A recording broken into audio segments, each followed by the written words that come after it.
Mas a gente tem muitas informações para você no programa de hoje, inclusive nós vamos falar de saúde. O nosso assunto agora é aquela chamada bexiga nervosa, tá certo? Ou bexiga hiperativa. Agora a gente vai saber qual é o percentual de homens e mulheres que vivem nessa condição, o que provoca tudo isso. Quem está aqui com a gente ao vivo é o Dr. Raul Moreira, é urologista, já vai preparar tudo para falar para a gente, tá bom, doutor? Tudo bem, seja graças bem-vindo. a Deus. Prazer tudo estar bem? aqui com vocês. Prazer é tudo nosso. Jóia. Bexiga nervosa, o que é? Bexiga hiperativa é o termo que nós urologistas usamos para definir uma condição que é muito prejudicial à qualidade de vida do paciente, que está associada ao que a gente chama de urgência miccional, que é o desejo imperioso de urinar, muitas vezes relacionado, às vezes, com incontinência urinária.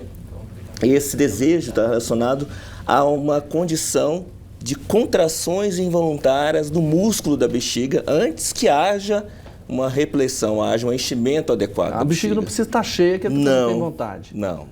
E aí o paciente, por exemplo, chega a urinar num percentual pelo menos acima de 7 vezes nas 24 horas. E por vezes à noite, várias vezes também tem que levantar para fazer xixi. Isso para o homem e para a mulher? Para o homem e para a mulher. É comum essa doença? É doença ou não? A gente considera uma doença, sim. É comum, apesar de não ter consequências graves relacionadas a câncer, mas prejudica muito a qualidade de vida, né? Se torna um transtorno. E a incontinência urinária, naturalmente, ela é estigmatizante. É muito comum. Percentualmente, entre homens e mulheres, na estatística mundial, relata entre 100 milhões acometidos por bexiga hiperativa no mundo. A percentagem geral, somando homens e mulheres, de em torno de, ao longo da vida, 12% dos homens ou das mulheres associados terão bexiga hiperativa. O que provoca esse problema? Várias causas, inclusive algumas causas desconhecidas, mas entre elas nós classificamos as causas neurogênicas, que são relacionadas com doenças neurológicas, e as que não são relacionadas com doenças neurológicas. As neurológicas nós temos o AVC, esclerose múltipla, traumas raquimedulares, neuropatias diabéticas, e as não neurogênicas relacionadas com inchaços da próstata, hiperplasia prostática benigna e outras condições que podem levar a essas contrações de forma involuntária. O diabetes descompensado, ele pode cursar com uma doença dos nervos que comandam a contração da bexiga, gerando essas contrações involuntárias. Doutor Raul, por exemplo, então se a pessoa vai muito ao banheiro, frequentemente, igual o senhor falou, 7 vezes ou mais, isso é um sinal de que tem uma outra doença por trás? Sim, é possível que haja assim, uma situação de bexiga neurogênica nesses pacientes, mas é importante que a gente exclua. A bexiga hiperativa ela tem uma sintomatologia comum a várias outras condições que têm que ser excluídas.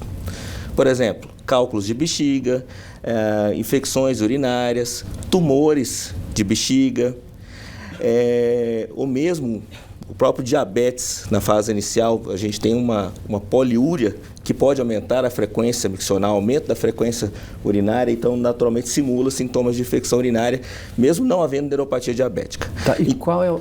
Pode concluir, por favor. E aí o que acontece? Nós temos que fazer uma avaliação, uma história clínica, um exame físico, exames de urina e por vezes exames de imagem, alguns exames funcionais para a gente poder excluir essas outras patologias e pensarmos sim numa bexiga hiperativa e a partir daí tratarmos. Tem cura? Tem tratamento, tem controle e a condição que leva à bexiga hiperativa também deve ser tratada quando a gente identifica essa causa específica, mas tem cura, tem controle e o urologista é essencial para conduzir essas situações. Porque às vezes as pessoas pensam assim, mas é muito bom ir ao banheiro. Nem sempre, né? Você urinar muitas vezes pode estar acontecendo um problema, né? Com certeza. Imagina o que é para o seu dia a dia, seu cotidiano, você ter um desejo que você não consegue controlar de ir ao banheiro a cada 30 minutos. Tem situações dramáticas que isso acontece. Que seja a cada hora. Imagina quem trabalha na rua, né? Pois é. Um Uber, por exemplo. Um motorista de aplicativo? Exatamente, motorista de aplicativo, perdão, desculpa. Não, eu digo de moto também, são todos, né? Na verdade, é uma situação muito delicada, né? Agora, por exemplo, na rede pública, a gente sempre gosta de falar da rede pública porque a gente trabalha com todo o público. Tem esse tipo de atendimento, esse tratamento também é viável e é feito lá? Sim.